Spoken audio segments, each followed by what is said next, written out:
Hello everyone, এয়া মই বনাব লৈছো লোকেল মুৰ্গীৰ চুপ। তো প্ৰথমে প্ৰেসাৰ কুকাৰত অকণমান তেল দি এটুকুৰা সৰু সাইজৰ ডালচিনি এখিলা তেজপাত 4টা মান গোটা জালুক এটা সৰু সাইজৰ পিয়াজ দি লৈ অকণমান ভাজি থাকিলো।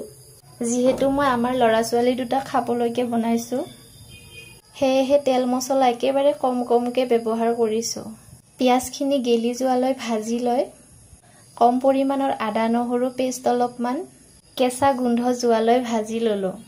ইহতক লোকেল মুৰ্গীৰ চুপটো 2 মাহমান আগৰ পৰাই খুৱাবলৈ দিছিলে ডক্টৰে, কিন্তু মই আজিহে ট্ৰাই কৰি চাম খাই নে নাই। এয়া মছলাখিনি ভজা হোৱাত মাংসখিনি এড কৰি অকণমান ভাজি লৈ এটা সৰু সাইজৰ আলু দিলো। কম পৰিমাণৰ জিৰা হালধি গুড়ি নিমখ দি অলপ ভাজি লৈ অলপ পানী এড কৰি ভাজি ললো। প্ৰথম দিয়া পানীখিনি শুকাই যোৱাত আকৌ সেকেন্ড বাৰ অকণমান পানী দি আকৌ ভাজি ললো।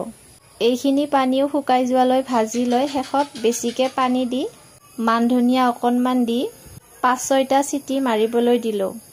এয়া ঠাণ্ডা হোৱাত ঢাকনি গুচাই অকণমান আৰু উতলিবলৈ দি নমাই থলো। চুপ ৰেডি হৈ গ'ল।